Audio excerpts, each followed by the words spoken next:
Oh, hey, you're up. Oh, hey, you're up. Hit that flying pajama or what? Oh, hey, you're up. You're Oh, gonna hey, die. you're up. Again Hit that flying pajama or again. what? Oh, hey, and you're again. up. Oh, hey, you're up. Hit that flying pajama or what? Oh, hey, you're up. Oh, hey, you're up. Who's Bill Murray? Oh, hey, you're up. I'm not sure if you remember my name or not. You were pretty wasted last night. I'm Bubbawheat, and you're listening to my podcast, It's Time to Rewind, where we're in the death days of autumn, covering the Happy Death Day movies one loop at a time. Today, we're discussing Tree's ninth loop in Happy Death Day 2U, which is the 11th loop overall that starts at 66 minutes and 20 seconds, with Tree waking up telling Carter it's the last time she dies for him, and ends at 89 minutes and 55 seconds, with Tree and Carter kissing underneath exploding fluorescent light bulbs. And Woo. joining me today is my guest, Isabella. How are you doing today? I'm good. How are you? I'm doing pretty good. And, I do kind of want to kick things off talking about, I guess, how I met you, which is, you happen to follow me on Twitter because your handle on Twitter is at Tree and Carter, and you have a picture of Jessica Roth from this movie. And so I saw that, and I messaged you asking if you wanted to come on, and you're like, absolutely. So, I mean, how did you discover this movie and decide to model your Twitter account after these movies? Yeah, I remember when it was coming out, I was in college, so I was like the same age that the characters were, and I was not into horror movies at all, but I always liked time loop stuff. Like, I love Hmm. all time loop media, so I really wanted to see it, but I was too scared, so I kind of put it off. And then one day, my friends and I picked it up from the library, and we watched it in my friend's basement because that's how we watched all the horror movies back then. And I was like, wow, this is probably the best horror movie I've ever seen. Like, I just loved it. And I kind of just moved on, but I was like, okay, this is my favorite horror movie, but I'm still not like into the genre that much. And then when the second one came out, I'm like, okay, cool, I got to check this out in theaters. And then I remember sitting in the movie theater. It was February 18th, 2019, so it was a few days after it came out, and I felt like my brain chemistry like literally being rearranged as I watched it. And then from that moment on, it was like, okay, this is my new thing. And that was 7 years ago. So yeah. So did you like how soon after watching the second movie did you create the Tree and Carter Twitter account? I think it was like April. It was around when the DVD came out, and because I kept posting about it on my like personal account, I'm like, this is Mm. horrible. Nobody cares about this. So I made an Instagram and I made a Twitter, and then I started making friends on there. And yeah, it's just now it's just yeah. All I do is post about it on there. I try to have other interests, but I don't really have that many other interests. Well, I'm glad that you found me, and I'm happy to have you on the show. Is yeah, like a more or less a super fan of these movies, Yeah, I and couldn't I especially couldn't the believe I second hadn't one. seen your. Oh, I know. I love this. Yeah, especially that's the one that got me hooked. I think I do like the first one better, but I have so much to thank this one for. So, So let's go ahead and get started with perfect. this, which this is, in my opinion, this is kind of like the big perfect day of Groundhog Day. And that this again, it kind of mirrors the first movie because the first movie did have one of those. And I have it later in my notes, but I think it's kind of interesting that in both movies, the perfect day is undone by the end of the movie, at least from Tree's perspective. Yeah. Because in the first movie, she had her perfect day, she did everything right, and then she still died because they had the red herring Hmm. and the actual reveal of Lori as the killer. And in this one, she has this perfect day, but she's in a parallel universe, so she goes back to her own universe, and everything that she does in this universe stays with other Tree. Yeah, and like it's so funny because I wonder a lot. Like, does the other tree even? What did she go through? Does she even remember any of this? Like, she's probably just waking up just as confused, right? Yeah, that's my guess. If I had to guess, I would say that alternate tree is repeating repeating the first movie. She's going Yeah, through the I think events so of the too. first movie. Yeah, she just wakes up and her mom's randomly dead. Yeah, like, and I talked about it in an earlier episode. Somebody else brought it up that, in theoretically, the third movie could be Parallel Tree is the villain because, she had to suffer through living, existing in this tree's dimension, which I want for that so badly. which coming from that tree's perspective, that would be a nightmare. Yeah. But this if we get another wake up moment, and I haven't talked about it in the past couple episodes, but they do continue the bad trombone that's kind of Mhm. quiet in the audio mix with the shut up, and so they have continued to do that in every wake up scene post montage. That poor kid. And I do really love this opening moment in this loop because I think it's a great mix of her annoyance of having to reset her timeline once more, Mhm. but it transitions into a smile because she did it to save Carter. Oh, it's so cute.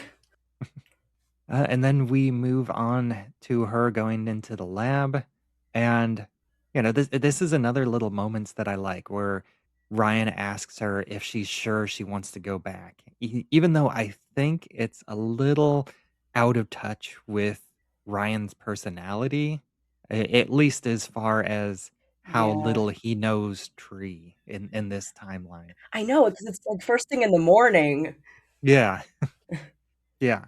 I think it makes sense at this point in the movie because, we've spent more as an audience, we've spent more time with Ryan, but it Mhm. doesn't make as much sense from Ryan's perspective because he doesn't have that level of familiarity with Tree. Exactly, he probably just got everything info dumped on him. Yeah. 'Cause, I mean, we saw in an earlier loop that he put her in his phone as crazy white girl. But we do also kind of cap this moment off with Tree saying, "I can't live my life. I can't spend my life living in the past." And that really is the whole message of it, and, sometimes people miss it. They're like, "Oh, she could have stayed, she could have had everything," but that line is exactly what Chris Landon meant. Like, she has to move forward. Yeah, she can't keep living in this reality where her mother, who isn't really her mother, she's like 99% her mother, but she's not her mother, is alive. And she kind of realized that in the earlier loop, and then this is her fully accepting it, by saying this line, "I can't spend my life living in the past," because her past is the 3 years without her mother. Exactly, and yeah.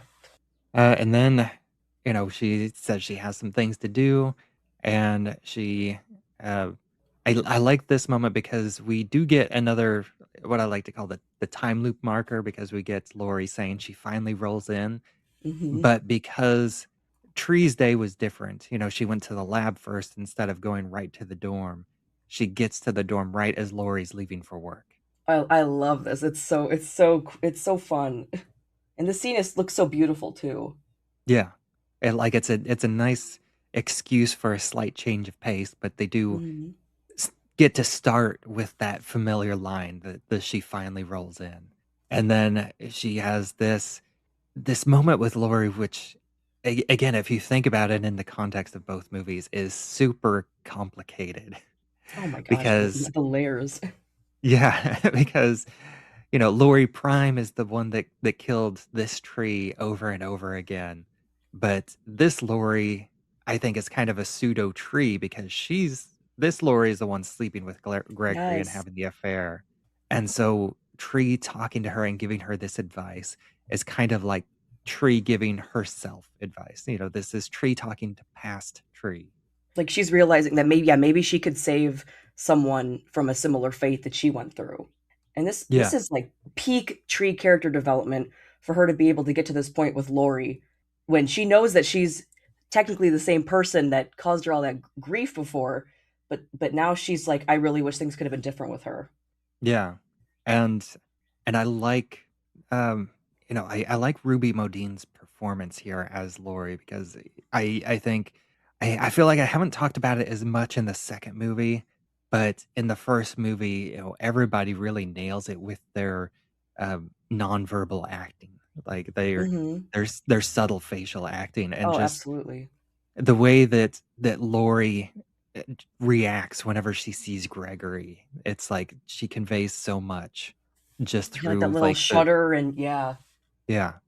And also like of whenever kind of Tree's, explaining everything and she has these moments where she's like there's a mix of disbelief and incredulity and like trying to laugh it off, but still like having it kind of sink in Yeah. all together at once and just, just kind of a little head shake. And then after that we move on to Danielle's room and Oh boy. I'm pretty sure that this is the first time we get to see the inside of Danielle's room, and I love Yes. that the first thing that we see is this Warhol-esque painting of herself on the wall, Of course. because that is just perfect Danielle. And I don't think it's necessary, but it is funny, this moment because we as the audience, we get the information that Danielle is actually cheating on Carter with Nick Hmm. as he steps out of her bathroom in a towel.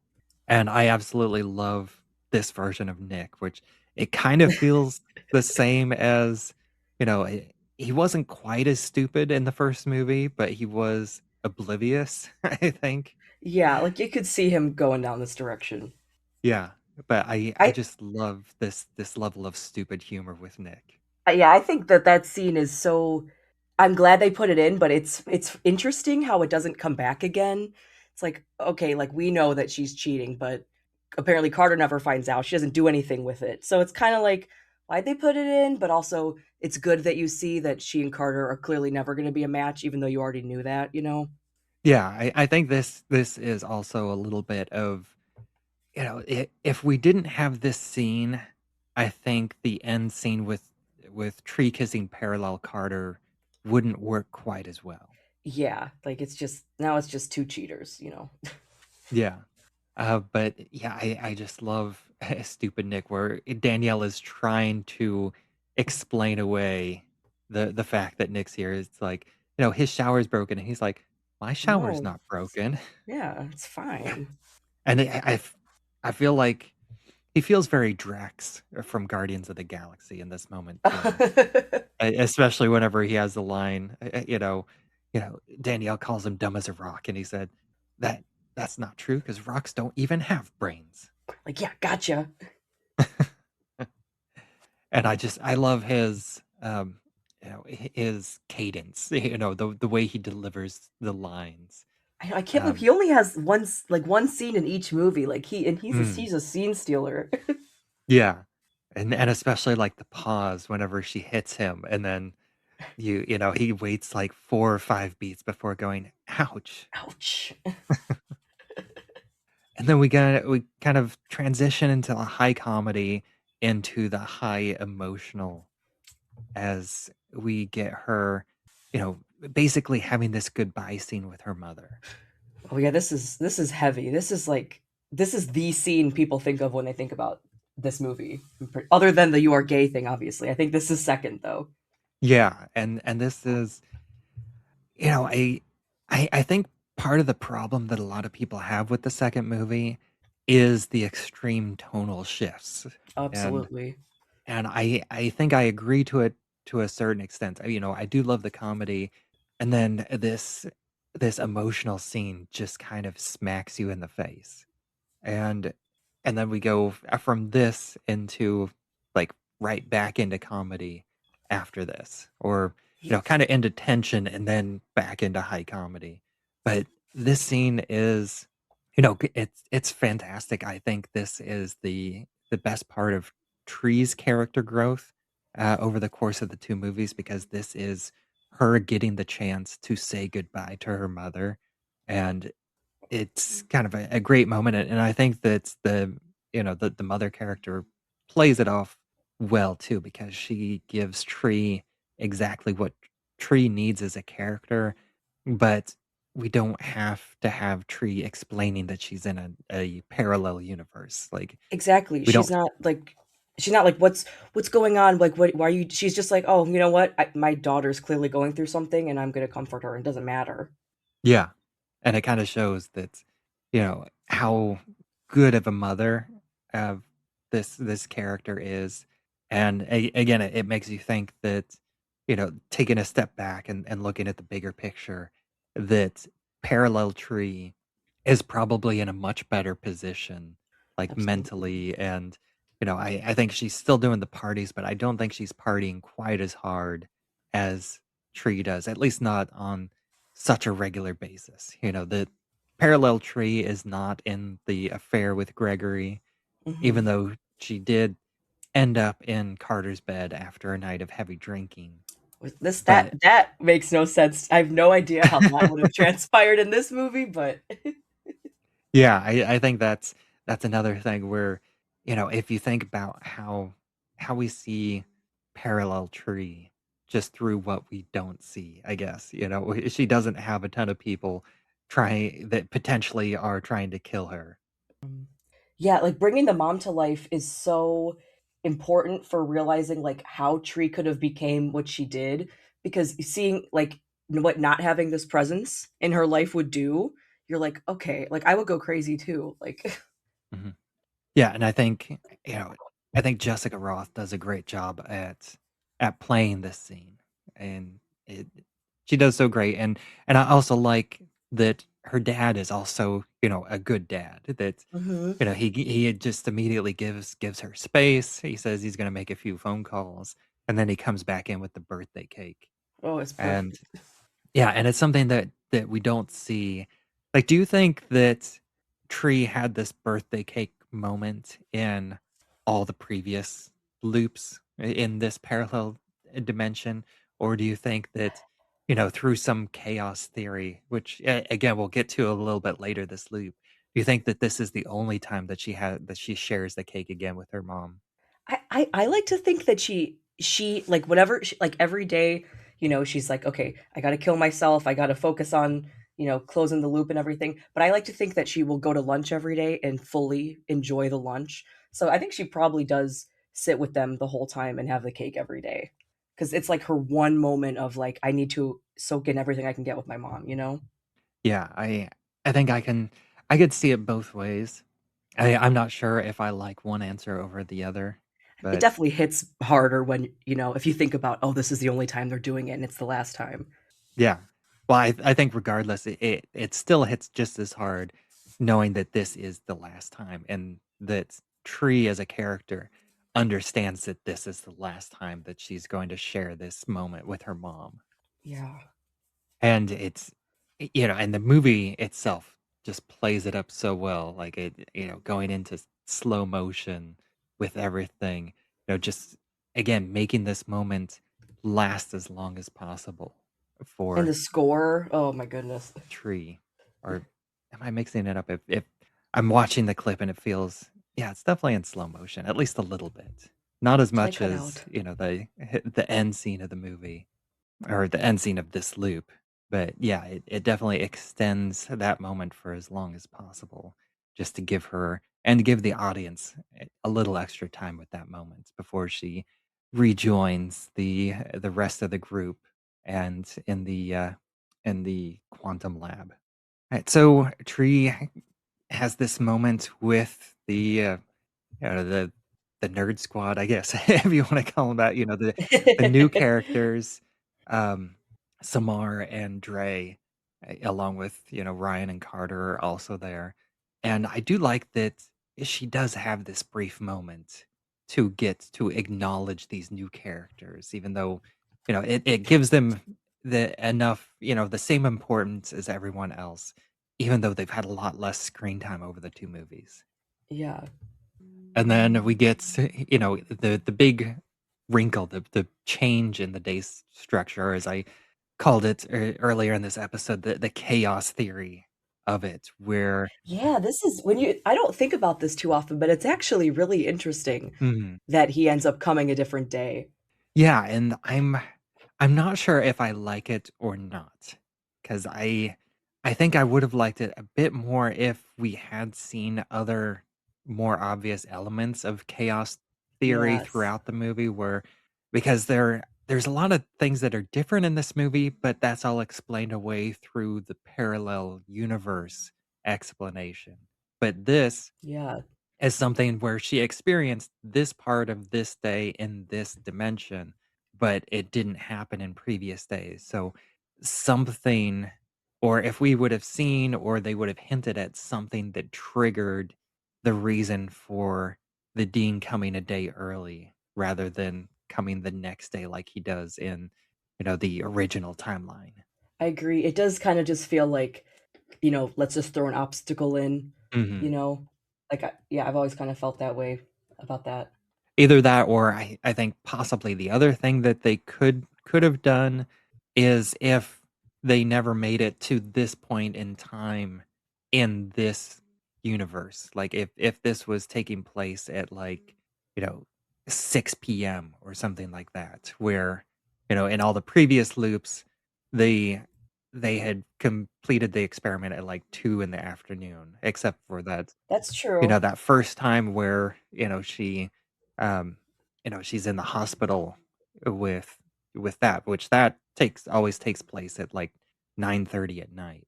But if we didn't have like elements in the lab as well, but we do, we have them in the lab at 10:30 at night, waiting until then to complete the experiment, and there's no dean. And then this one we have the dean and the two security guards. Which Yeah, exactly. It seems like they could have been there at all times during the day, so, like, why didn't this happen then?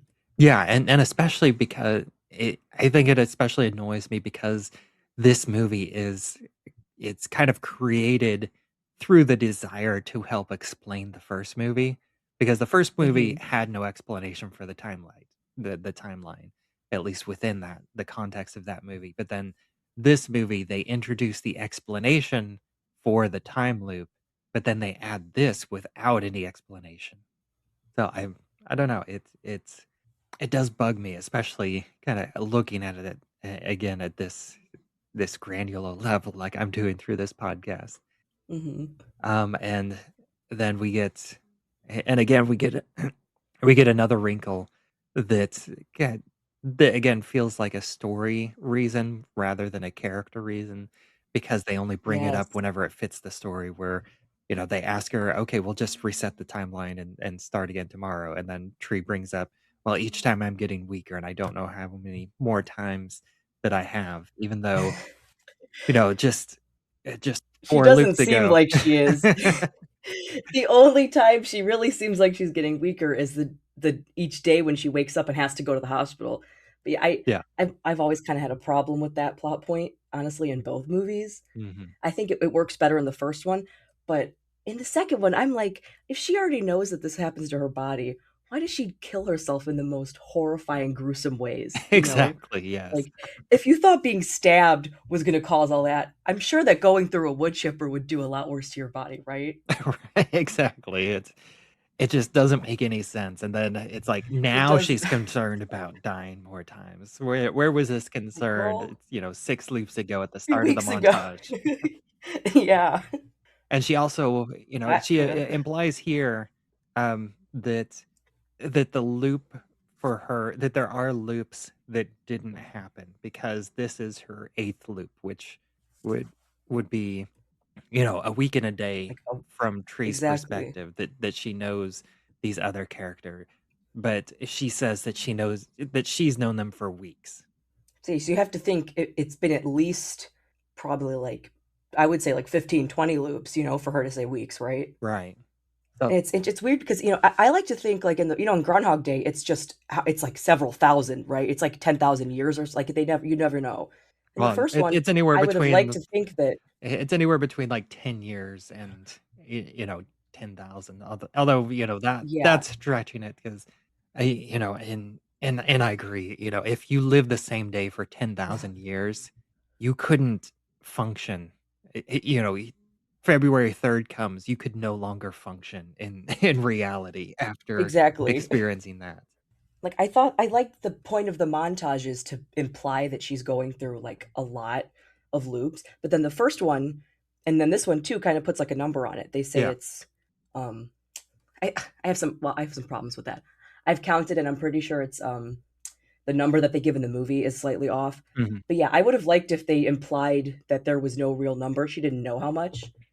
So it's weird that they try to put a number on it for the first loop, but not for this one. Yeah, I think in the first movie, I don't have the numbers, but she says too like a few too many. Like she says, I died 11 times or 12 times, where she only died, I think. Let's see, I 12, think 11, I've definitely nine gone and nine counted times. and written it down. Let's see. I think it's Or they no, show 10 it's deaths in the 10. first Yeah, one and 8 deaths in this one. Yeah. But then they say, "Oh, dying for the 16th time." And then in this one she says, "I died 11 times." It's like, "Okay." yeah. Um, but then we get, yeah, like I said, we get the dean coming in and taking away Sissy, and then the movie switches gears again, and suddenly it's becoming a heist movie. Ugh, I love it. People who complain about this, they don't like to have any fun, I think. Yeah, I do like this switch because I think it works with the comedy sci-fi angle, and Mhm. and it's just fun, and again, my favorite bit of comedy is uh you know well, before we get into that, I do want to mention something that I talked about with the introduction of the dean, because again, this is a character that has so little screen time, but he has so much presence. And I think that part of that is that they really efficiently help give a lot of backstory to his character. And we get a little bit more of that here, Yeah. where Samar mentions that the dean spends this time every day knitting in the lounge, and he says it used to be smoking, but his wife made him quit, and plus his wife is very hot apparently. So I just love that, how much personality they squeeze into the dean character, and Yeah, also we kind of know more about him than we do about Samar and Dre. yeah, really. And then we also get a fun little moment where Samar kind of explains everything that they need to do, and then he does like the little pen mic drop, Oh, I love that. and then they're like, "Okay, how are we going to do that? I have no idea." Like, I did my job, you guys figure it out. Yeah, and then of course we get the inexplicably timed call from Danielle with the James Blunt's "You're Beautiful" as the ringtone, and I love the tag on it with Dre just gagging. Oh, that's so good. Yeah, and I feel like this could have been a moment where Tree uses her knowledge, and I almost think that it might have they might have filmed it, or it might have been written and it was cut for time, just to keep the pacing of the movie. But I feel like Tree getting Danielle to do this whole blind French woman sketch with the Oh, dean. she thinks she blackmailed her, right? Yeah, I do think that there's some Yes. leverage in there that we don't see. Why else? Because why else would she do all this? Just, I guess, acting practice. Yeah. I totally think that she hinted. She's like, "Hey, you remember this morning? Can you do me a favor?" Yeah. Which I do kind of wish that they would have left, even just like one quick line I implying know. that, because I think that would have really tied things together, uh, more than just the fact that this Danielle is a little bit nicer than Danielle Prime. I totally think they could have benefited from even just one tiny little scene of Tree and Danielle talking about Carter. Like in that first scene in Tree's bedroom where Danielle comes in. Like they could have just had one tiny exchange. For Tree to be like, "Why are you dating him?" It just seems like a weird disconnect that she never talks to Danielle about it. Yeah. And as much as I think that it's almost a little bit too much and too cartoonish, I also, at the same time, love Amelie Le Pew. As- If Rachel wasn't completely selling it, it wouldn't work. But it ended up being perfect. yes, I But I agree, it does feel almost out of place for the movies. Yeah, I mean, she is just so over the top, but she is just such great I think it's there's definitely hints of, like, full-on Mr. Magoo or Inspector Clouseau with this, like, comedy of errors just in how much over the top, like, spilling the vase full of marbles, and to distract the dean, and then, bringing the running the keys over. And then, pulling the tapestry down, and then later on whenever she, like, full on smacks him with her cane. I'm so sorry. It's He's taking a beating. yeah. It's like I do enjoy it even though I admit that I think it's a little bit too far in the realm of make turning this movie into a cartoon. I do remember I don't like admitting this stuff, but I do remember sitting in the theater and watching this, and I'm like, "This feels a little like, this is a little it's a little much," but Yeah, and especially, like and the actor that plays the dean, which I don't have his name in front of me, but he Oh, Steve Zissis. yeah, Steve Zissou, he does so great, like, again, like, whenever she hits his nose and he's like, "Oh, there's so much blood." "Move toward the light." "Oh, sorry, that was insensitive." This is the nicest we've seen him too. Yeah, just the fact that, he we get again, like, such a small amount of of screen time, but he has a lot of, character, development, or not really development, but, he's fairly well developed as a character. The fact that he's Yeah, not a great dean and he has no idea who any of his students are, which I mean that I think that's understandable, especially in a large college, that the dean wouldn't know everybody. But the fact that yeah. he's like, "Oh, you must be the new exchange student," and having no idea, and again, like going with Amelie Le Pew, a very obviously Raise any red fake name. flags? I love when she says gracias, that's probably the funniest part of the whole scene. But then, after we kind of do that, we get into like pseudo thriller territory as Tree looks at the clock and sees that we're into the 9 p.m., getting close to the 9:26 when the the power went out in the um in the first movie. And she just Yeah. grabs the screwdriver and heads to go save Lori. And it's like and again, it's like switches gears so much because it's like we go full on cartoon comedy, and then it's like, oh, she's gonna save Lori. So it's like, Like, yeah, the horror's back. yeah, and then it goes straight back into comedy with the long pee scene, which again I think is funny, but it's like it just switches gears back and forth so much, and like so it's almost like whiplash. Yeah, I was just thinking that. Even though like I mean, I it's like such the a good, joke. like put it away.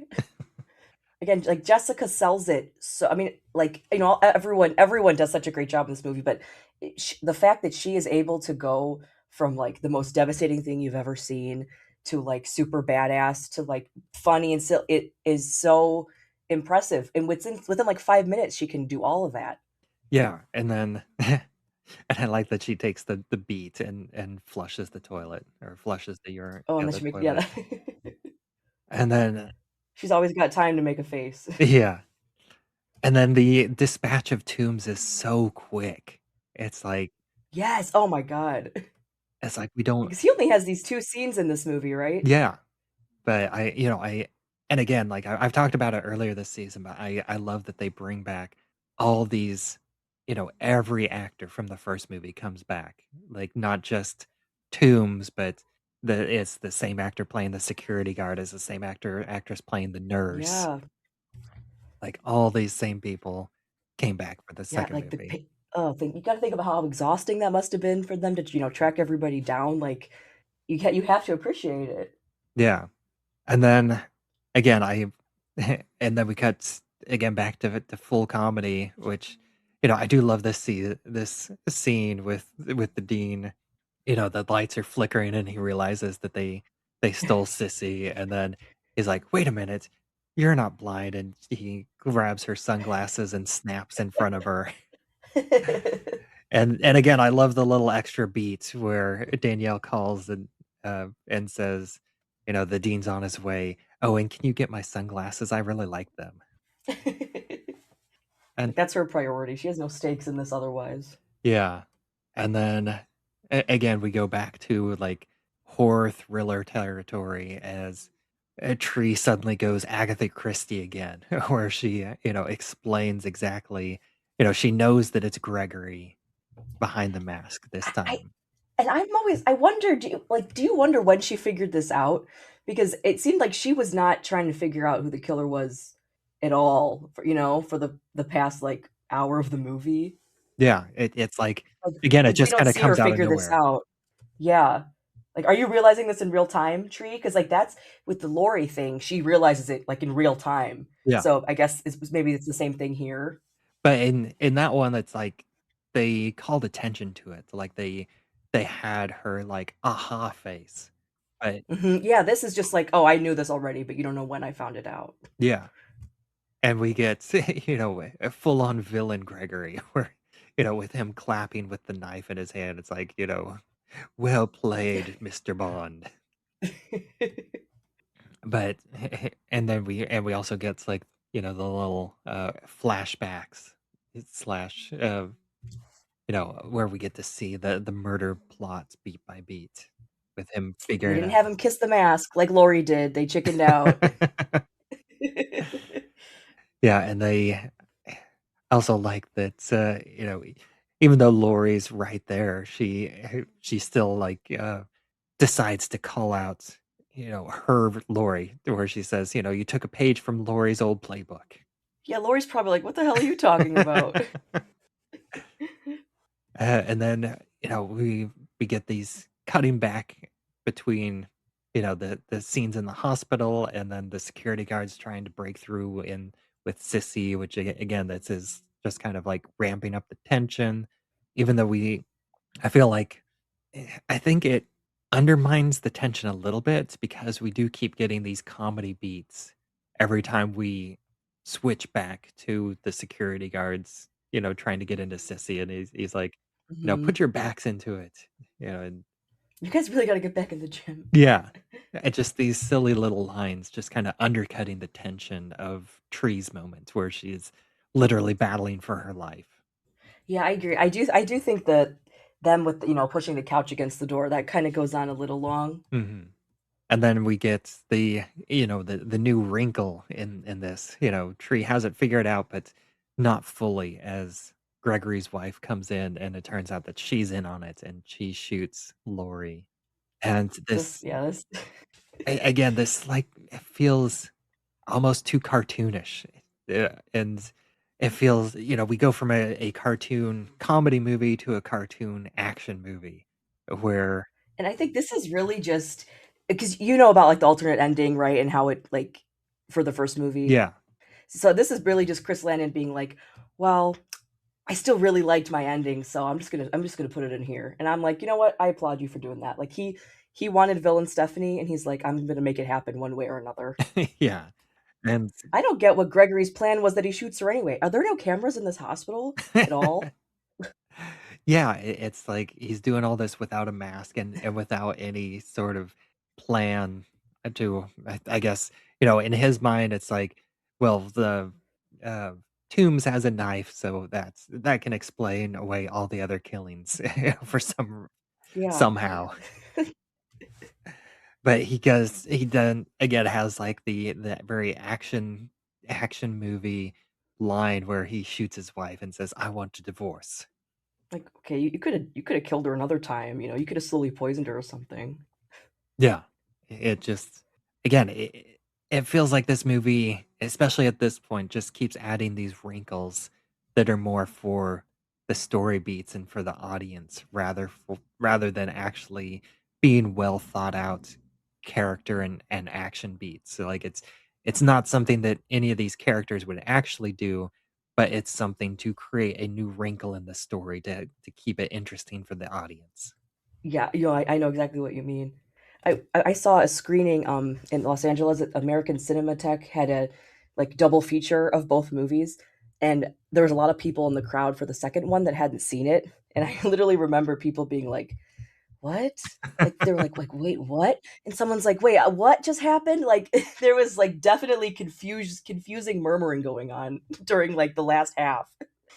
Yeah, I can definitely see that. And then and then we get this climax with the MRI machine at which, you know, cashing in on the ultra powerful magnet, which it's actual MRI machines do and don't work quite like that. Like, yes, they are extremely powerful magnets going on, and yes, like a the way the wheelchair acts in that moment, that is something that could theoretically happen with an Oh, MRI really? machine. Yeah, it is like that powerful, but it's also something that's pretty much always on, and it doesn't have this on-off button on the wall.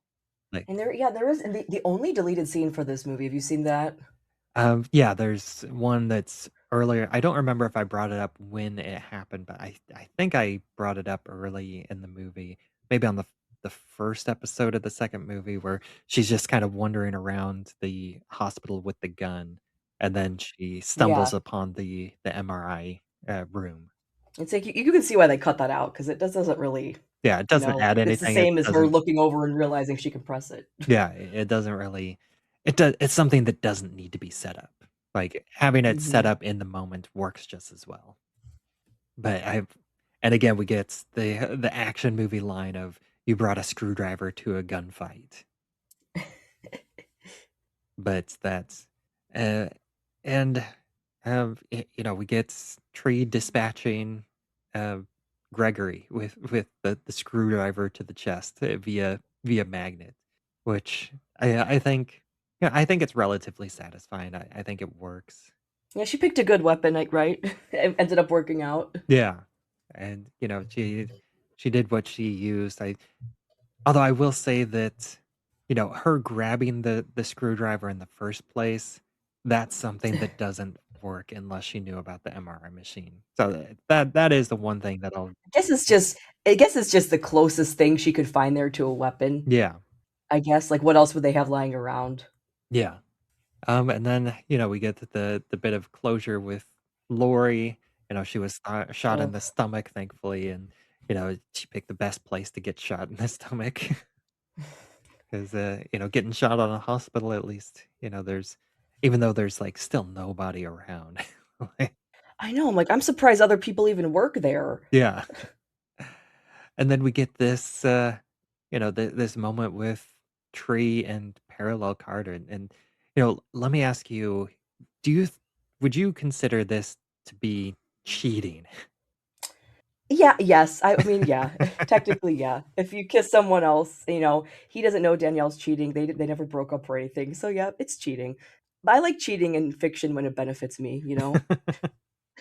Yeah, it's like we I still mean, get they're this. clearly soulmates. Yeah, we get this emotional closure, but yeah, whenever you think about it a little bit too hard, you realize that both of them are cheating because Tree is in a relationship with Carter Prime at this point, and so she's cheating on Carter Prime with Parallel Carter. I love that, that's so funny. It's like they're the same, but they're not the same. But it's I think that cinematically and visually, it's a good moment. Again, we kind of slow things down a bit as and again, they ramp up the comedy again with, like the Oh, it's intense. yeah. It is really sweet. You can see the moment that he realizes he's like, "Okay, like, this it's supposed to be me and her." Um, I don't what do you think about her saying, "I hope you realize I'm only going back for one reason," because that makes it sound like she is going back to be with him, but that kind of undoes everything else that she's you know what I mean? Like, when she says that she can't be living in the past. Mhm. You know what I mean? I feel like that her saying that line kind of sounds like it's contradicting that. Do you know what I mean? Yeah, because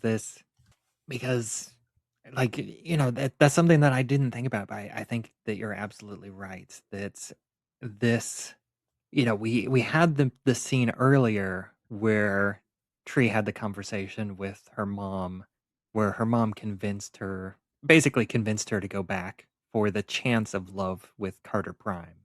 That, it's you need to take the leap of faith.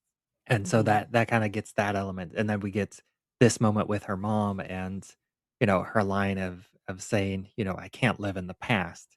And then we get this line, oh, I'm only going back for one thing, which is to be with Carter, which, like you said, that kind of Yeah, negates it what you kind of said about. cheapens it a little bit, Yeah, because it's going and that's back. why, like, yeah, I have seen discourse about it, like being like, I don't understand why she goes back when she could have had everything because he kisses her and he likes her, and that's not the point of the movie. But her saying that is kind of like, well, I see why people think that. Yeah. It's a good line though. I still like it. Yeah, and I think that this moment, with the slow-mo, even though again, I feel like the movie does kind of cheapen it with the cutting back and forth between this heightened comedy. Yeah, the Dean covered in the fire extinguisher powder with Dre hanging off his leg, and then we cut Yeah, back like to Tree and Carter with all the fluorescent, glowing elements of the exploding light bulb, creating this extremely romantic, this visually romantic, uh, warm scene of the two of them kissing. I know. I wish it wasn't cut up like that. They could have just put like like a little sissy countdown thing in between. Yeah, and then it fades to black, and that's where the loop ends. Oh yeah, I love Ryan's little smile right before it works.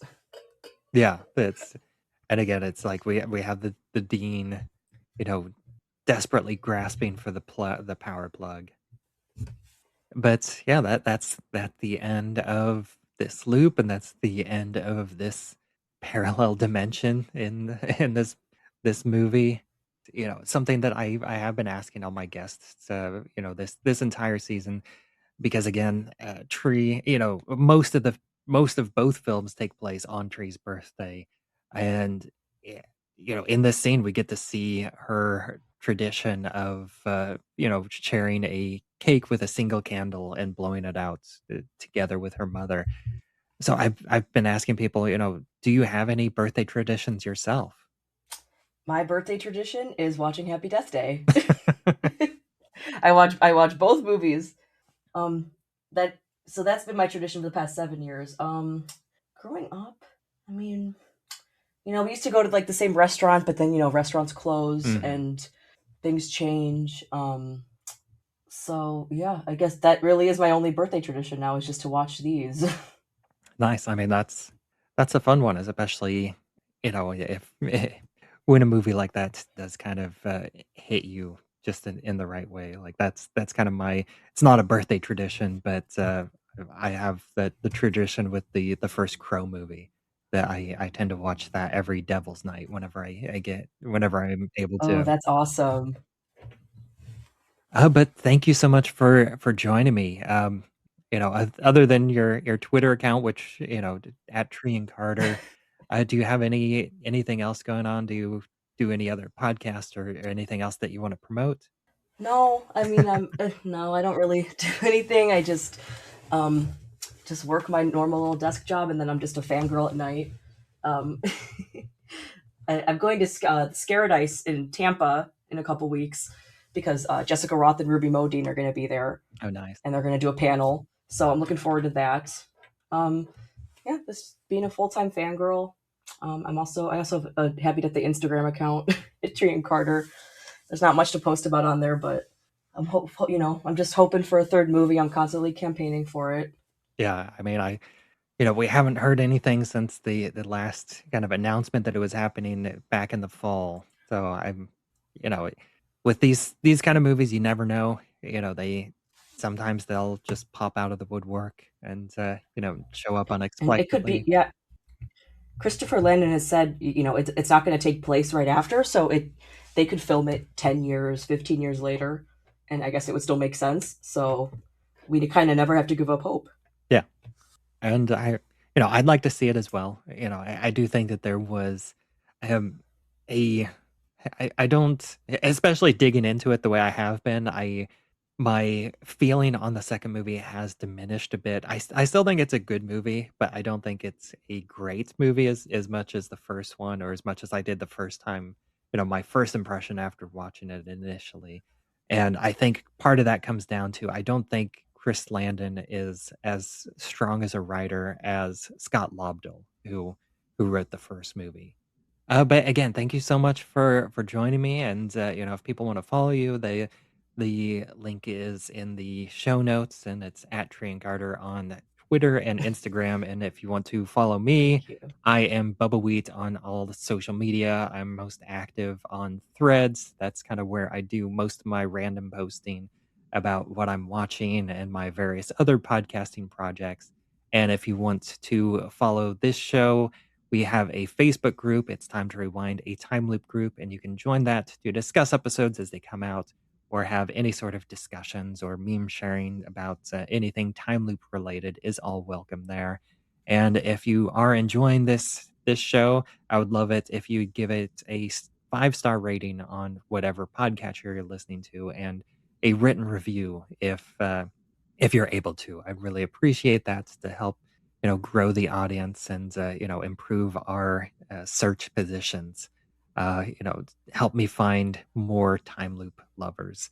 So until next time. Bonjour, my name is Amelie Pierre. Oh, you must be with the exchange program. Ah, oui, oui.